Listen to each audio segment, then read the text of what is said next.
Because, you know, folks, make no question about it, okay? Mr. Carpenter was hired as a lobbyist by a vineyard developer. Make no question about it. Got it. And to come out to the public and say that he did not lobby the Board of Supervisors, that he did not lobby the Mr. that he was not a paid lobbyist, to me shows hypocrisy and is truly misleading. There's a Press Democrat article I'd like you folks to read in the back. The public needs to know the truth, folks. And for me to have, you know, to respond to the Father Preservation Ranch here, I mean, it's pretty simple. The public needs to know the truth.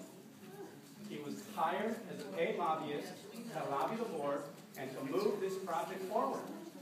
I would encourage you to read his explanation. I have a question for you. So twice he's referred to me as the father of Preservation Ranch. I never worked on Preservation Ranch. I worked on the Coastal Forest Lands project of 80,000 acres, of which now 40,000 are owned by the Nature Conservancy, and the other 20,000 is put into a bank for carbon mitigation. 19,000 acres were sold to Preservation Ranch, which is coming to the county of Sonoma. What I was an environmental consultant. If he wants to call me a lobbyist, that's fine. I'll call him the father of asphalt plants and biotic areas. I can call him someone who takes credit for things that he didn't do, like the Jenner Headlands. It was already done when he came into office. But basically, let's go to Preservation Ranch. I am opposed to Preservation Ranch. The Fairfield decision, which was made a few years ago, allows elected people to make comments with impunity on projects. What is your position on Preservation Ranch? I'm opposed to it. That's whoa. You're 7 times bigger. What is your position on Preservation Ranch?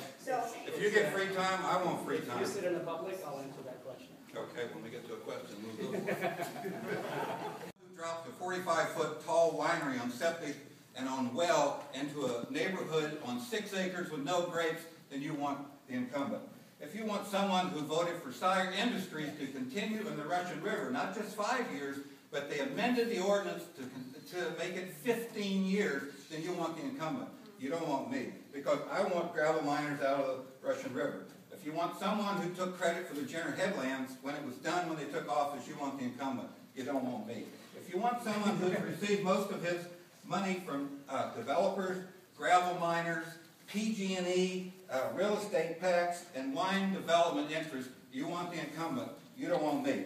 So someone who supports letting the county roads revert to rubble is sitting right here. If you want rubble for your roads, vote for him. If you want someone who will move money out of general services and other areas of the county into the roads, vote for me. And lastly, if you want someone who will sit back and call me the father of something and not take a position on the issue, you want him. I'm opposed to Preservation Ranch, and I'll remain opposed to it.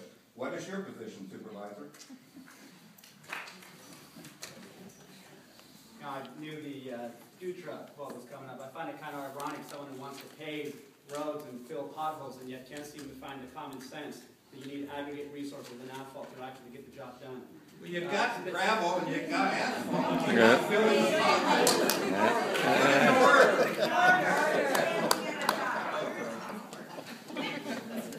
Your time, Reverend. You know, I'd like to address the Dutra plant because it's come up a couple times. And, you know, let's state the facts here. This county has always had 4 asphalt plants in this county. You've had one in Healdsburg, you've had one on College Avenue, one on Todd Road, and one in Petaluma, South County. As Petaluma began to grow, we implemented urban growth boundaries there. And that growth pushed that asphalt plant on the Petaluma River outside those urban growth boundaries. That's good policy. That's general plan at work. The old Petaluma plant was pushed out. Let me just give you some of the specifics here of the surrounding areas. You have Shamrock Materials in that vicinity on the Petaluma River. You've got a truck company on the Petaluma River in that industrial site. In fact, there is a garbage company there that has a giant warehouse that Mr. Carpenter also is a paid lobbyist for on that industrial site. So, needless to say, we need to make sure that these plants are safe, they're up to date, up to standards, and that we're implementing the current air and water quality standards. This plant is it. It's on the corridor of Highway 101, it's on the corridor of a rail transit, and you've got barging in that comes in. When we looked at the aggregate resource management plan, we said we're going to get out of the mining middle reach of Russian River. We're not doing that anymore. We're going to move to quarries. Folks don't like quarries. We said we were going to barge it in. That's what DUTRA was intended to do. Was it's intended to reduce the environmental impacts. When you have rock coming out of Forestville, truck to Santa Rosa, and then truck to Petaluma, that environmentally, from a big picture perspective, is not the right thing to do.